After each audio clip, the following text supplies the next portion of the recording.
Suku Sunda adalah kelompok etnis masyarakat yang mayoritas mendiami barat Pulau Jawa atau Tatar Pasundan. Selain itu, suku ini juga tersebar di berbagai wilayah di Indonesia. Suku Sunda sebagian besar terkonsentrasi di Jawa Barat, Banten, dan Jakarta. Menurut data sensus 2003, populasi orang Sunda di Indonesia mencapai 34 juta jiwa. Keunikan dari orang Sunda adalah mudah dipersatukan melalui bahasa Sunda dan budayanya. Etnis Sunda adalah kelompok masyarakat yang sangat menjunjung tinggi adat istiadat peninggalan leluhur mereka.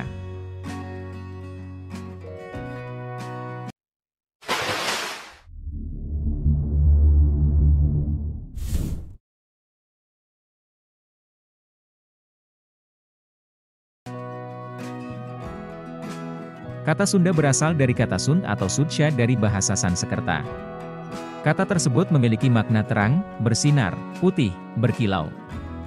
Banyak yang berasumsi sebutan tersebut ditujukan kepada orang Sunda karena umumnya memiliki warna kulit yang bersih. Namun hal ini tentu hanya sebuah anggapan yang belum dapat dibuktikan kebenarannya. Selain itu, dalam bahasa Bali dan Kawi, Jawa kuno, pun terdapat kata Sunda. Artinya kurang lebih sama, yaitu bersih, murni, suci, tak bernoda, tak bercela. Orang Sunda mengartikan asal kata ini sebagai pengamalan sifat sehari-hari dalam etos atau karakter yang disebut kasundaan.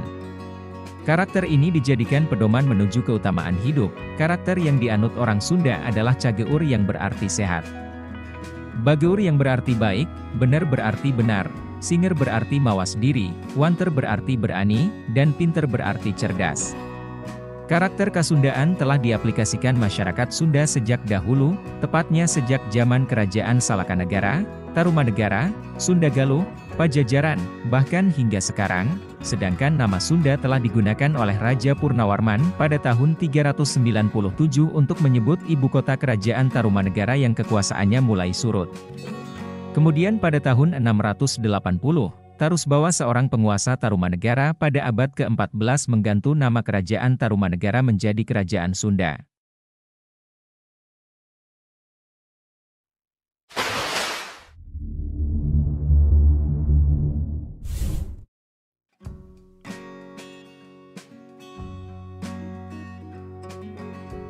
Orang Sunda dikenal ramah, periang, optimistis, sopan, dan cenderung menjalani keseharian yang sederhana. Bangsa Portugis juga mencatat dalam Suma Oriental, bahwa orang Sunda memiliki sifat yang pemberani dan jujur. Sifat-sifat ini merupakan bagian dari karakteristik masyarakat Sunda, maupun orang Indonesia secara umum. Sejarah juga mencatat bahwa suku Sunda adalah kelompok yang pertama kali melakukan hubungan diplomatis dengan bangsa lain secara sejajar. Pada abad ke-15 terjalin hubungan diplomatis antara Sunda dengan bangsa Portugis yang menghasilkan prasasti Perjanjian Sunda-Portugal. Perjanjian ini dilakukan oleh Raja Samian atau sebutan lainnya adalah Sang Hyang Surawisesa. Ia adalah raja pertama dari tanah air yang melakukan perjanjian dengan bangsa lain. Hal yang perlu digarisbawahi adalah perjanjian ini dilakukan secara sejajar, bukan karena terpaksa. Di masa modern, beberapa tokoh politik juga cukup banyak yang berasal dari etnis Sunda. Mulai dari menteri hingga wakil presiden. Selain posisi penting dalam bidang pemerintahan, orang Sunda juga banyak yang menggeluti bidang seni. Banyak musisi, aktor, dan penyanyi terkemuka sejak dulu hingga sekarang yang berasal dari Sunda.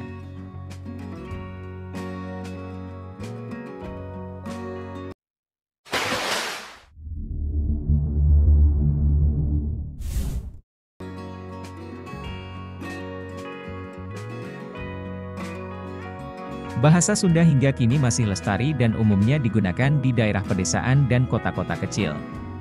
Sementara itu, di kota-kota besar seperti Bandung, Bogor, dan Tangerang, masyarakatnya lebih sering bertutur dengan bahasa Indonesia. Meski begitu, tetap ada logat Sunda yang kental dalam setiap pengucapannya. Bahasa Sunda terdiri dari beberapa dialek, antara lain, dialek Barat digunakan di daerah Banten dan disebut juga sebagai bahasa Sunda Banten. Dialek Utara digunakan di Sunda Utara seperti Bogor dan beberapa daerah Pantura. Dialek Selatan banyak digunakan di Priangan yang digunakan di Bandung dan sekitarnya. Dialek Timur Laut digunakan di sekitar Kuningan dan Cirebon, karena itu disebut juga sebagai bahasa Sunda Cirebon. Dialek Tengah Timur digunakan di Indramayu dan Majalengka. Dialek Tenggara digunakan di Ciamis dan sekitarnya, dan juga di Banyumas dan Cilacap yang sudah masuk wilayah Jawa Tengah.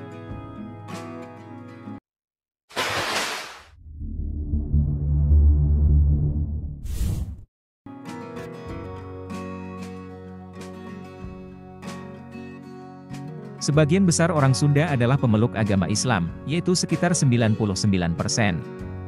Sisanya memeluk agama Kristen dan Sunda Wiwitan.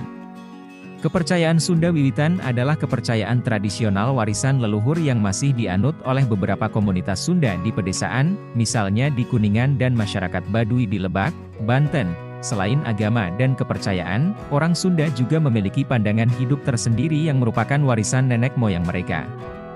Pandangan hidup ini tidak bertentangan dengan agama, karena itu bisa berjalan berdampingan.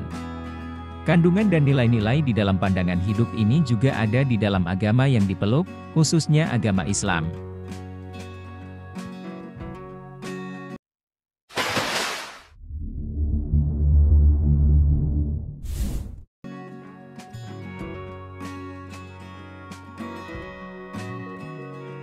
Meski beberapa kesenian Sunda ada yang punah, namun cukup banyak kesenian tradisional suku Sunda yang masih lestari hingga kini.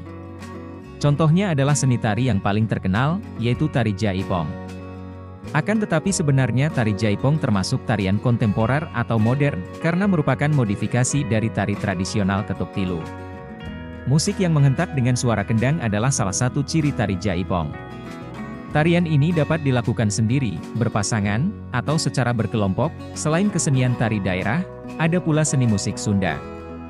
Misalnya adalah iringan musik tari Jaipong yang menggunakan gamelan khas Sunda, yaitu degung. Jika diibaratkan, degung hampir sama dengan orkestra di Eropa. Alat-alat musik yang digunakan beragam, yaitu goong, sarin, gendang, kacapi, suling, angklung, dan lain-lain. Masyarakat Sunda juga memiliki banyak lagu daerah yang cukup populer, seperti Es Lilin, Manuk Dadali, Bubu Bulan, dan Tokecang.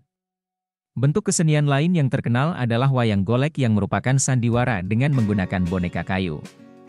Orang yang memainkan wayang golek disebut sebagai dalang, biasanya, seorang dalang wayang golek ahli dalam menirukan berbagai suara. Sehingga ketika mementaskan sandiwara akan tampak lebih hidup. Saat dipentaskan, wayang golek juga diiringi dengan degung dan juga diiringi dengan kemerduan suara seorang sinden. Cerita yang dibawakan pada pertunjukan wayang golek biasanya tentang kebaikan dan kejahatan. Kisah Ramayana dan Perang Baratayuda adalah beberapa cerita yang paling populer. Dalam perkembangannya, wayang golek juga dipentaskan dengan tema komedi. Tokoh bernama Cepot adalah yang paling dinanti penonton.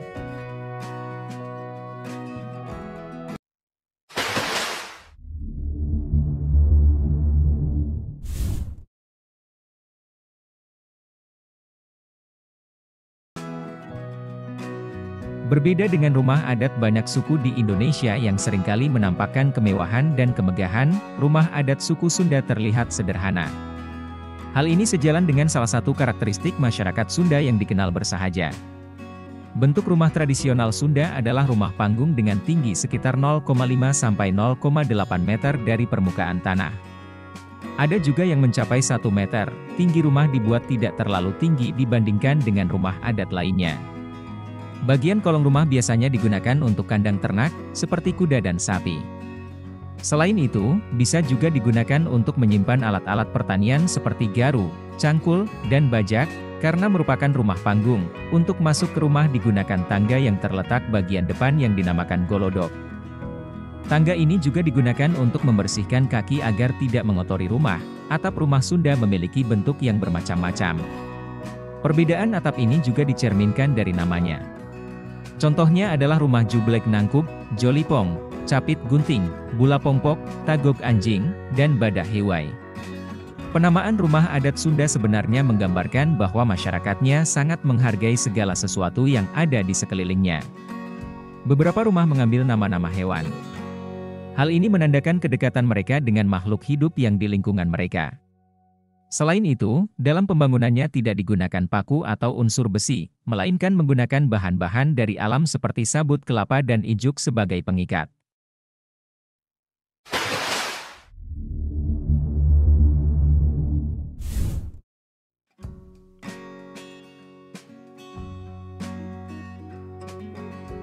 masyarakat Sunda telah mengenal tulisan atau aksara sejak abad ke-14.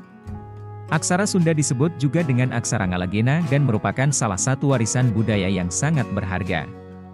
Peninggalan aksara Sunda ditemukan pada bukti sejarah berupa prasasti Kawali atau prasasti Astana Gede yang dibangun untuk mengenang Prabu Niskalawastu Kencana yang memerintah di Kawali, Ciamasi antara tahun 1371 hingga 1475. Seiring perkembangan zaman, penggunaan aksara Sunda mengalami penurunan. Hal ini sama nasibnya dengan penggunaan aksara Jawa. Oleh sebab, diharapkan generasi mendatang dapat mempelajari dan melestarikan warisan aksara asli tanah air. Masyarakat Sunda telah mengenal tulisan atau aksara sejak abad ke-14. Aksara Sunda disebut juga dengan aksara Ngalagena dan merupakan salah satu warisan budaya yang sangat berharga. Peninggalan aksara Sunda ditemukan pada bukti sejarah berupa prasasti Kawali atau prasasti Astana Gede yang dibangun untuk mengenang Prabu Niskalawastu Kencana yang memerintah di Kawali, Ciamasi antara tahun 1371 hingga 1475. Seiring perkembangan zaman, penggunaan aksara Sunda mengalami penurunan. Hal ini sama nasibnya dengan penggunaan aksara Jawa. Oleh sebab, diharapkan generasi mendatang dapat mempelajari dan melestarikan warisan aksara asli tanah air.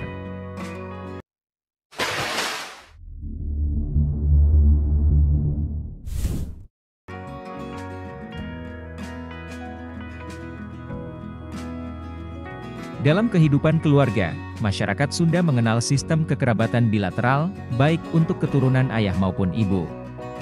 Bentuk keluarga dalam tata masyarakat Sunda disebut keluarga Batik, terdiri dari suami, istri dan anak-anak. Berikut adalah sebutan untuk 7 generasi ke bawah dan ke atas Sunda. Antara lain, 7 generasi ke atas, Kolot, Embah, Buyut, Bao, Janggawareng, Udeg-udeg, dan Gantung Siwor. 7 generasi ke bawah, Anak, Incu, Buyut, Bao, Janggawareng, Udeg-udeg, dan Gantung Siwor.